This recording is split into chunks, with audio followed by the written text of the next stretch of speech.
Cleopatra Secchi, política, seductora diplomática y última faraona helenística, prólogo. La reina que quiso gobernar dos mundos, en la ribera del Nilo y bajo la sombra de las columnas griegas. Nació una figura que condensó en su persona el choque entre dos órdenes, el helenismo macedónico que había gobernado Egipto desde la muerte de Alejandro y la estructura ancestral de la faraonía egipcia. Cleopatra VII Filipeter no fue solo una mujer de magnetismo legendario, fue una política de oficio, una reina de Estado que procuró sostener la soberanía de su dinastía en un mundo que se inclinaba cada vez más hacia Roma. Supo leer tiempos y hombres, habló lenguas, negoció tratados, condujo ejércitos navales y transformó la imagen pública en un instrumento de gobierno. La historia la recuerda con estereotipos: seductora, amante de Cayo Julio César y Marco Antonio. Y con ese velo romántico se suele tapar la esencia más cruda y notable de su reinado, la voluntad estratégica de mantener a Egipto como reino independiente, rico y decisivo en la política mediterránea. Esta crónica trae a la reina fuera de la máscara para seguirla en la arena de lo real. Al familia, luchas dinásticas, alianza y conflicto con Roma, gobierno interno, simbología religiosa y finalmente la caída que transformó su nombre en emblema, y linaje y formación en la casa ptolemaica y la educación de una princesa. Cleopatra nació en 69 a.C. en la corte ptolemaica de Alejandría, la capital fundada por Alejandro Magno, que, bajo los descendientes de Ptolomeo I, se había convertido en crisol mediterráneo, biblioteca, puerto comercial, centro de saber y bastión de una dinastía macedonia que hablaba griego y practicaba costumbres helénicas, pero que gobernaba sobre una mayoría egipcia milenaria. La tradición dinástica imponía matrimonios entre hermanos y la legitimidad se apoyaba en la mezcla de elementos macedonios y faraónicos. A Cleopatra le correspondió una educación cosmopolita. Fue instruida en la lengua, la literatura y la administración helénicas, pero también aprendió el egipcio, un rasgo extraordinario en su cash a menos, y se familiarizó con los rituales y las estructuras del sacerdocio local. Esa doble competencia cultural sería factor decisivo en su reinado. No solo podía negociar con príncipes helenos o senadores romanos, sino que podía presentarse ante sus súbditos egipcios como faraona legítima, capaz de asumir roles de Isis y de vehículo de continuidad religiosa y estatal. Era inteligente, culta y dotada de la capacidad de proyectar imagen. Supo desde joven que la supervivencia política exige tanto habilidad como teatralidad. Segundo, el trono entre hermanos a la fragilidad del poder ptolemaico. La dinastía ptolemaica estaba plagada de fricciones internas y rivalidades, envenenamientos, conspiraciones y frecuentes corrillencias entre hermanos eran la norma. Cleopatra ascendió al trono en 51 a.C., primero como corregente con su hermano Ptolomeo XIII, un joven más influenciado por facciones hostiles a ella. La visión de Cleopatra era que la monarquía debía centralizarse y modernizarse para responder a la presión externa. La de sus rivales era proteger privilegios y orientarse hacia acuerdos que pusieran a Egipto en manos de líderes que aceptaran la tutela romana. La tensión entre las facciones desembocó en luchas abiertas. Cleopatra no era pasiva.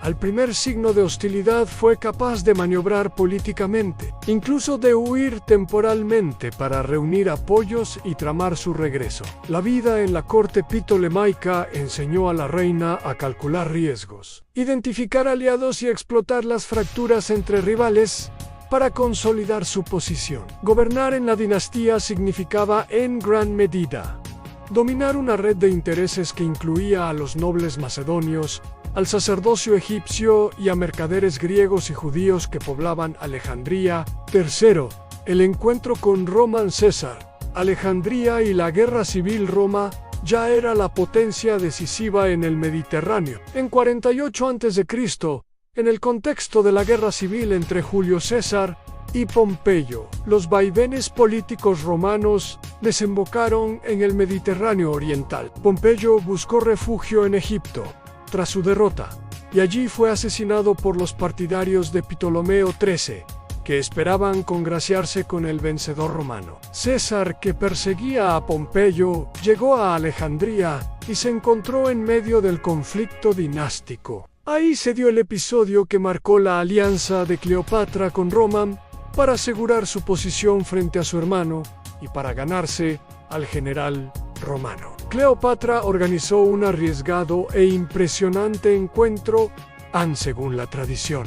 Se hizo introducir en el palacio envuelta en un rollo de alfombra o en un saco, apareciendo así ante César más allá del mito. Lo cierto es que Cleopatra logró persuadir a César por su discurso, su presencia y por el interés estratégico del romano en estabilizar la región. César apoyó a Cleopatra en la guerra civil que estalló en Alejandría y su intercesión condujo a la ejecución de Ptolomeo XIII y a la restauración de Cleopatra en el trono. El respaldo romano aseguró a la reina la preeminencia, pero abrió la era en que su reinado estaría sujeto a alianzas internacionales que podían tanto sostenerla como destruirla. Cuarto, Cesarión y el heredero, filiación y política dinástica. La relación íntima entre Cleopatra y César produjo un hijo, Ptolomeo XV Filopator Filometor César,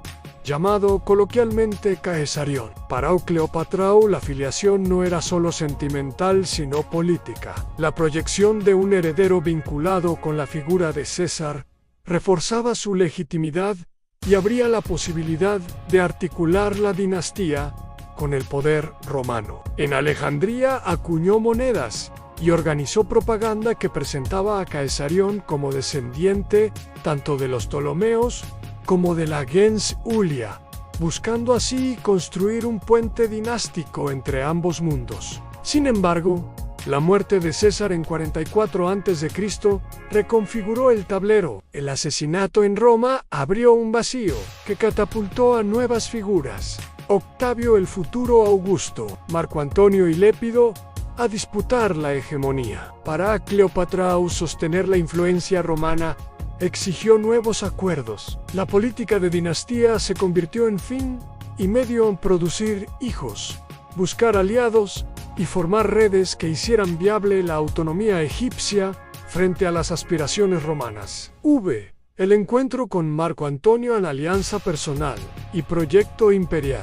Tras el asesinato de César, en el contexto del segundo triunvirato y las luchas internas romanas, Cleopatra comprendió que la mejor estrategia para mantener la independencia de Egipto era aliarse con el hombre más poderoso del este romano, Marco Antonio. En el 41 a.C.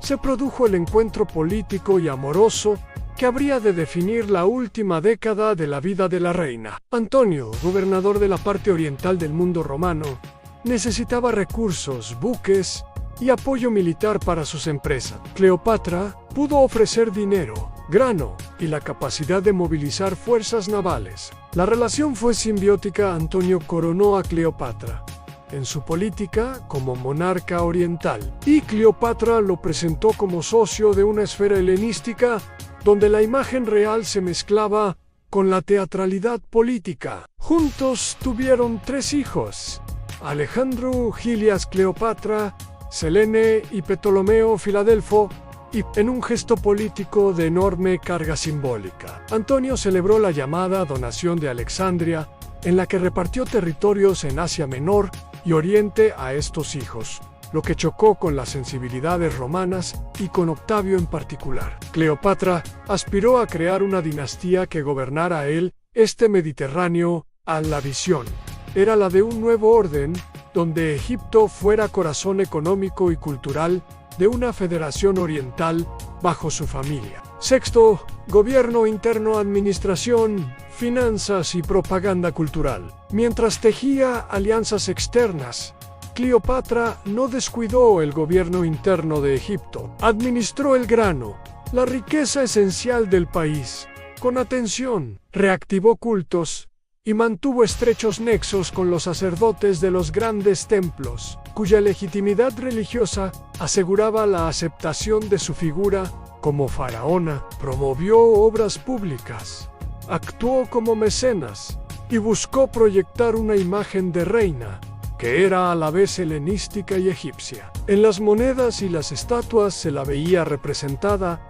adoptando iconografía faraónica en Egipto y una imagen más grecorromana en otras plazas. Económicamente, Egipto era un pozo de recursos.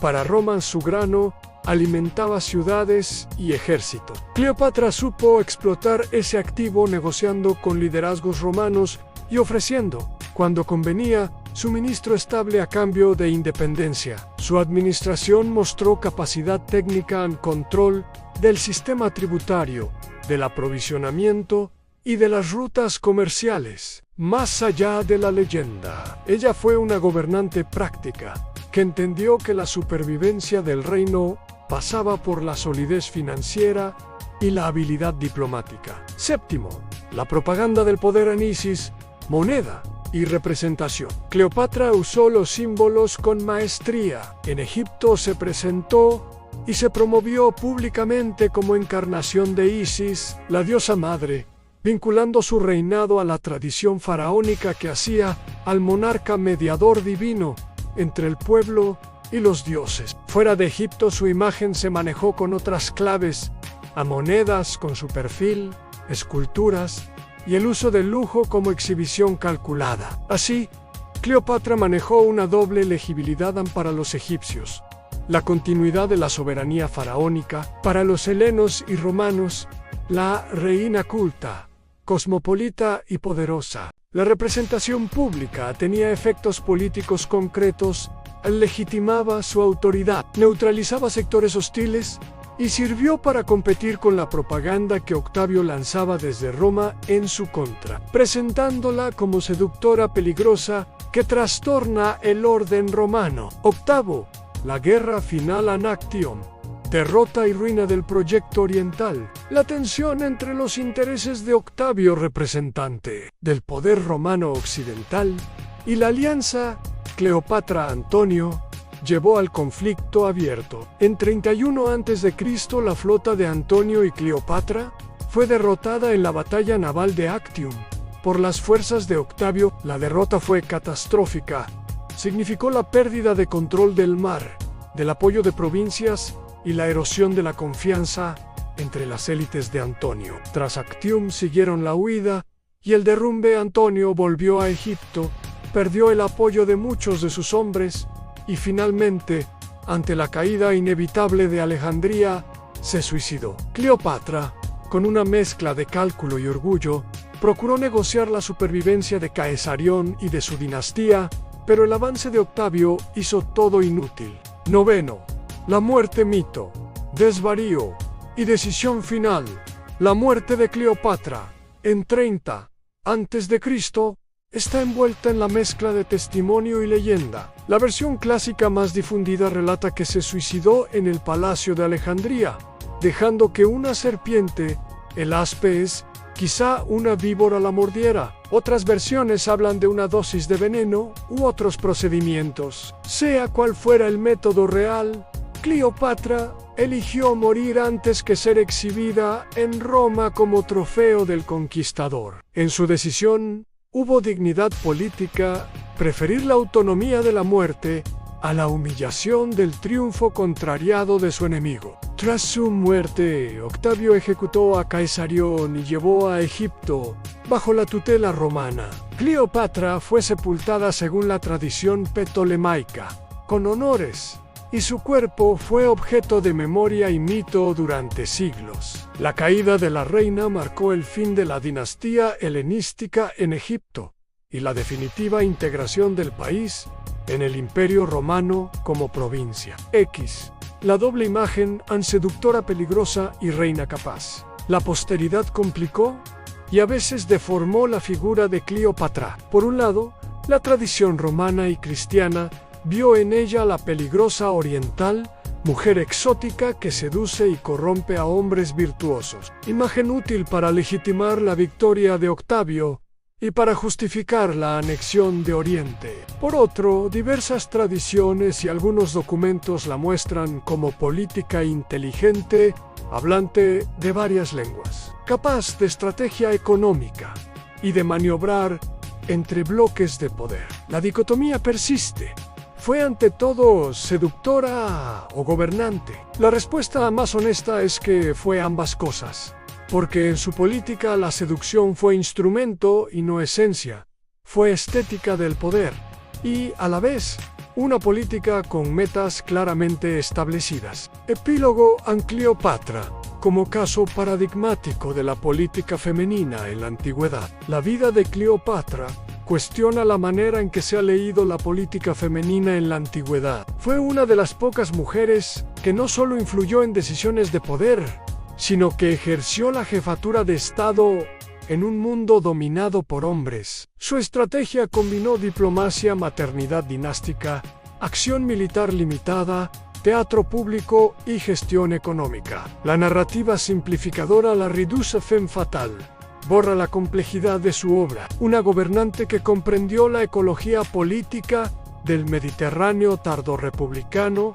y que, con herramientas limitadas, buscó asegurar la independencia de su reino. Legado político y cultural. Cleopatra dejó huellas múltiples. Políticamente, su derrota significó el fin de la era helenística y la integración de Egipto en el Imperio Romano, con consecuencias profundas para la organización del Mediterráneo. Culturalmente, su figura alimentó la imaginación occidental en poetas, dramaturgos, pintores y cineastas la recrearon como símbolo de pasión, poder y tragedia. La iconografía de Cleopatra, a menos a veces más producto de la literatura que de la evidencia, refleja la fascinación de Occidente por la conjunción entre feminidad y soberanía. Reflexión final.